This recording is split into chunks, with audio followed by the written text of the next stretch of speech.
दोस्तों आज इस वीडियो में हम लोग बात करने वाले हैं कि शेयर मार्केट के अंदर फ्यूचर्स और ऑप्शंस, ये जो दो टर्म होते हैं, ये एक्चुअली में क्या होते हैं, इनका मीनिंग क्या होता है। तो चलिए स्टार्ट करते हैं। सबसे पहले देखिए,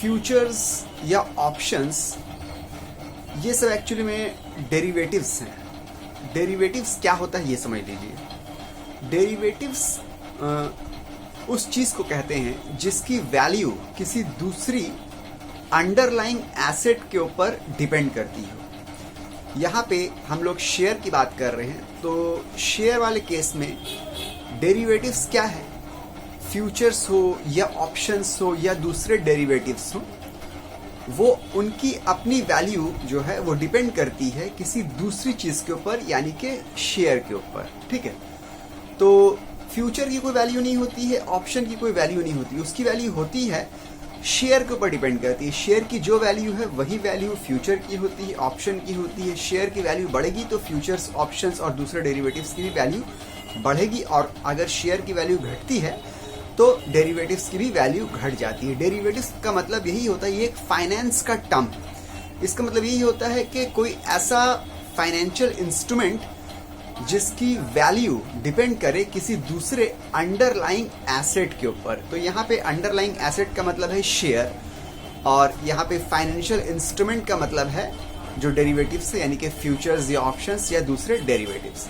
ठीक है, तो आमतौर से जो फाइनेंशियल इंस्ट्रूमेंट्स मार्केट में अवेलेबल हैं, जो ज़्यादा चलते हैं, उनमें से आता है फॉरवर्ड्स या फॉरवर्ड कॉन्ट्रैक्ट, फ्यूचर्स या फ्यूचर कॉन्ट्रैक्ट, और ऑप्शंस या ऑप्शन कॉन्ट्रैक्ट्स, और इसी तरह एक स्वैप्स हैं।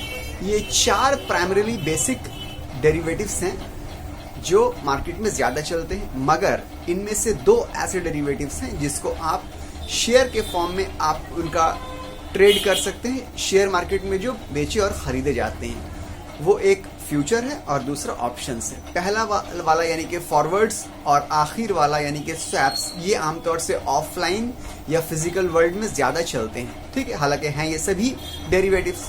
तो क्योंकि हम लोग यहाँ पे शेयर मार्केट या स्टॉक मार्केट की बात कर रहे हैं, तो यहाँ पे हम लोग सिर्फ दो डेरिवेटिव्स के बारे में जानेंगे, एक फ्यूचर्स और दूसरा ऑप्शंस।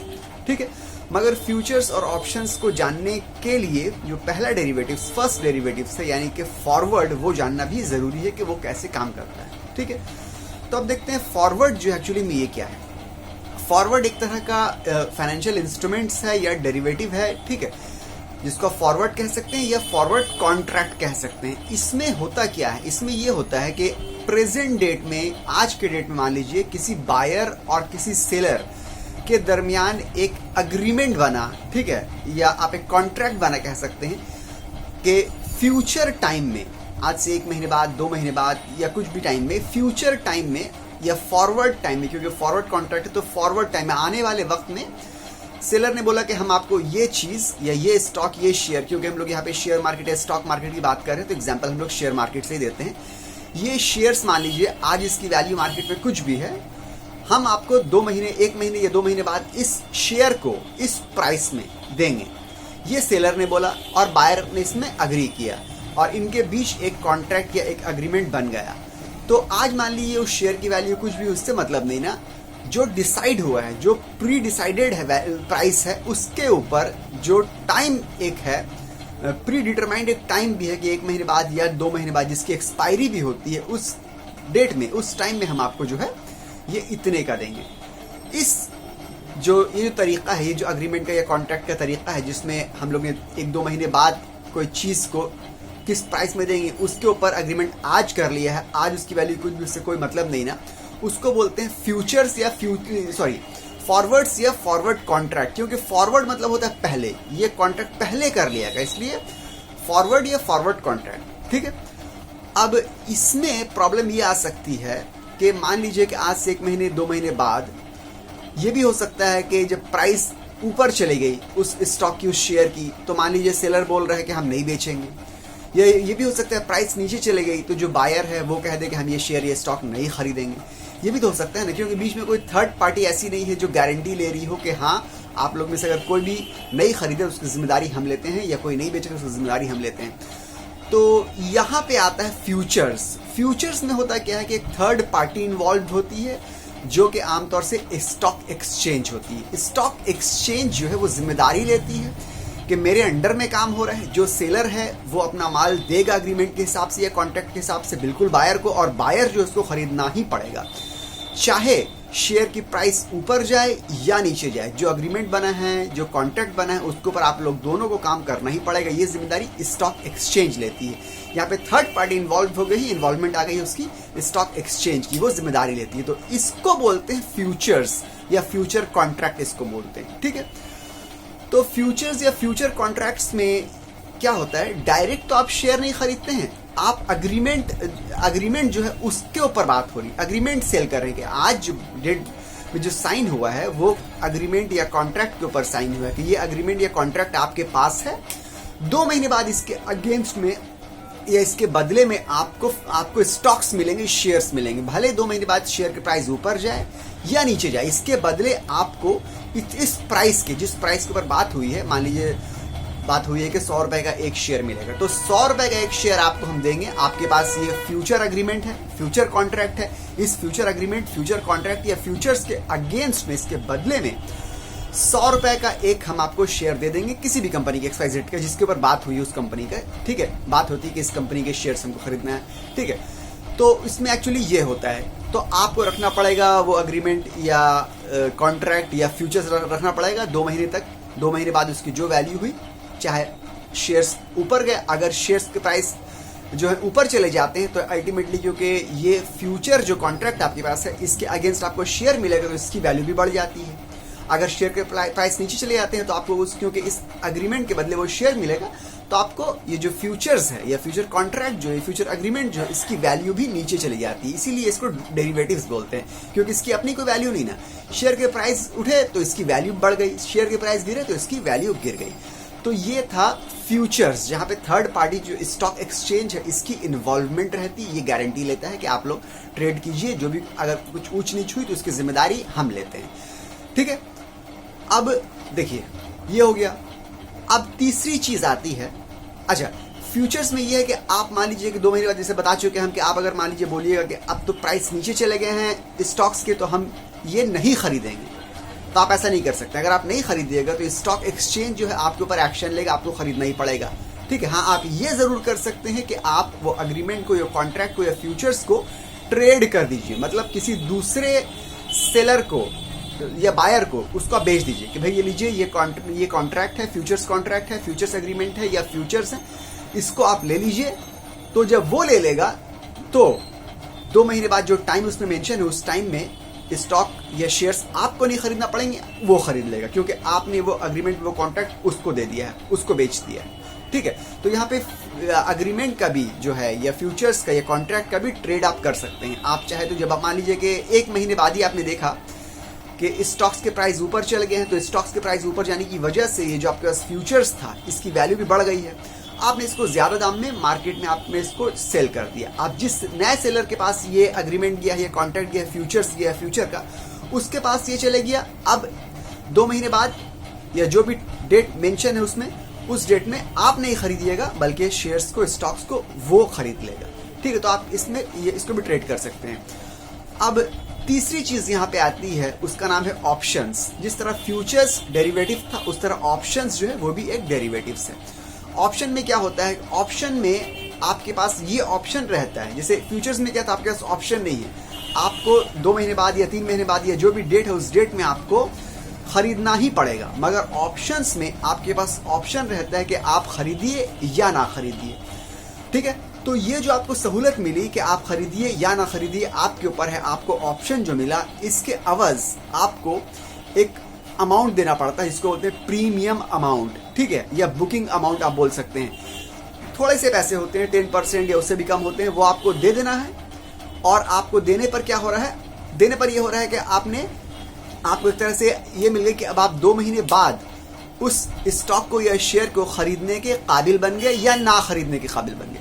मान लीजिए कि हम सोच रहे हैं कि रिलायंस का जो शेयर है, स्टॉक है, 2 महीने बाद ऊपर जाने वाला है, हम उसको खरीदना चाहते हैं, आज खरीद लेते हैं, तो 2 महीने बाद ऊपर जाएगा तो मेरा फायदा हो जाएगा, मुनाफा हो जाएगा। ये हम स्टॉक शेयर की बात कर रहे हैं। ठीक है, मगर ये भी तो हो सकता है कि 2 महीने बाद नीचे चले जाए, जो हमने अज्यूम किया है, मेरी अजम्पशंस गलत साबित हो जाए और जो शेयर्स या स्टॉक्स हैं रिलायंस के 2 महीने बाद नीचे आ जाए।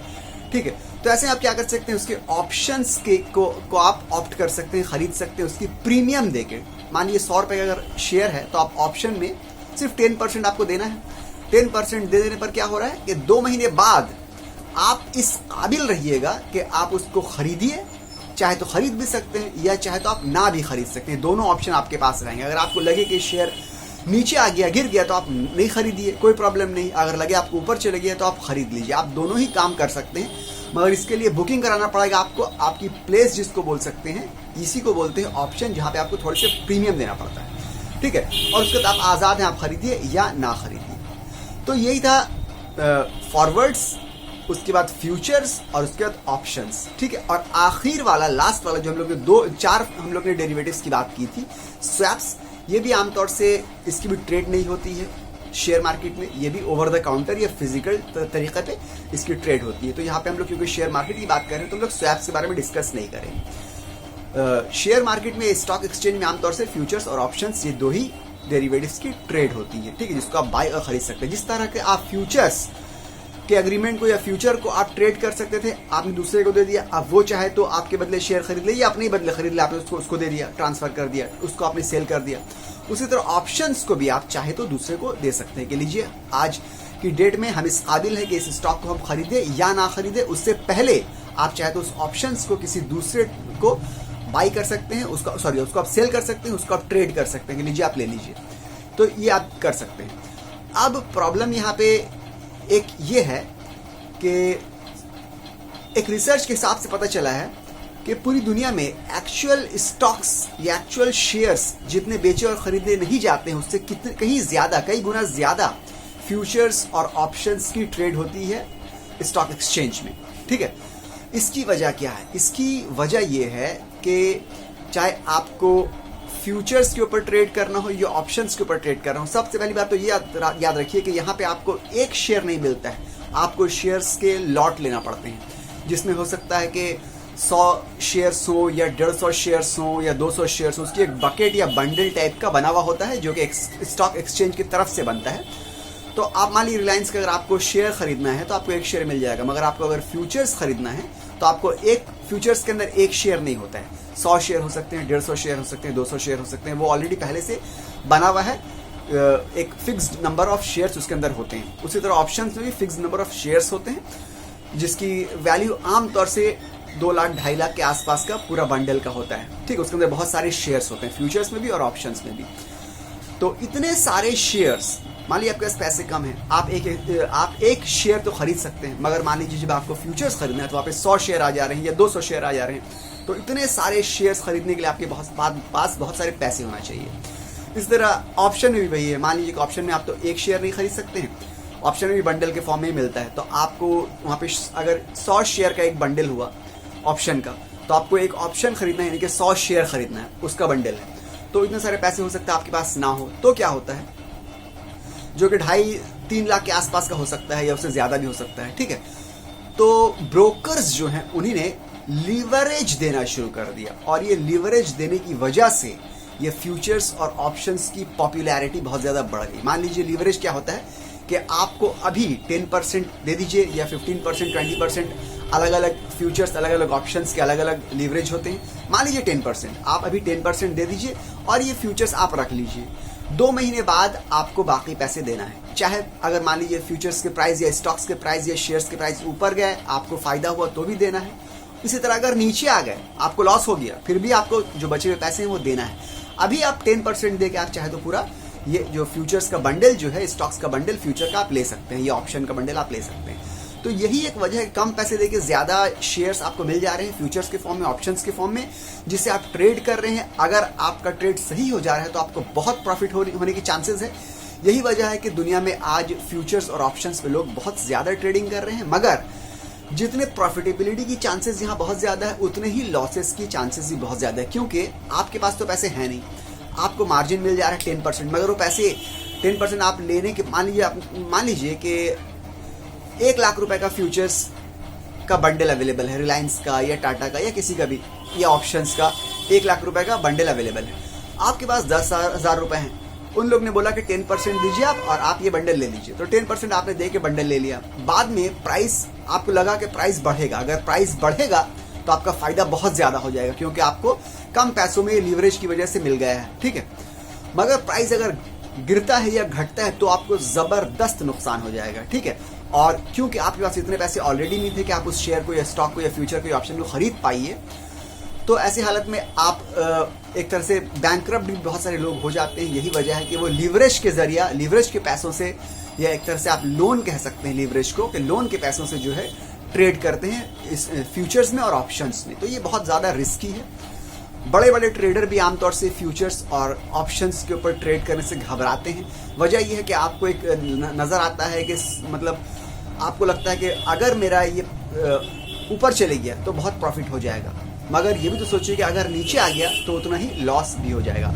तो अगर आप बहुत ज़बरदस्त नहीं हैं इस गेम में, शेयर मार्केट के, स्टॉक मार्केट में, तो फ्यूचर्स और ऑप्शन से बिल्कुल दूर रहिए। यही एडवाइस एक्सपर्ट्स लोग देते हैं और यही एडवाइस हम भी आपको देंगे, ठीक है। तो मेरे ख्याल से आपको समझ में आ गया होगा, हल्का सा रफली आइडिया मिल गया होगा कि फ्यूचर डेरिवेटिव्स क्या होते हैं, फ्यूचर्स क्या होते हैं, ठीक है, ऑप्शंस क्या होते हैं, फॉरवर्ड्स क्या होते हैं, इसे पता चल गया होगा आपको इस वीडियो के जरिए, ठीक है। तो अगर आपको ये वीडियो अच्छी लगी हो तो आप इसको लाइक कर सकते हैं। मिलते हैं अगली वीडियो में, जब तक के लिए गुड बाय।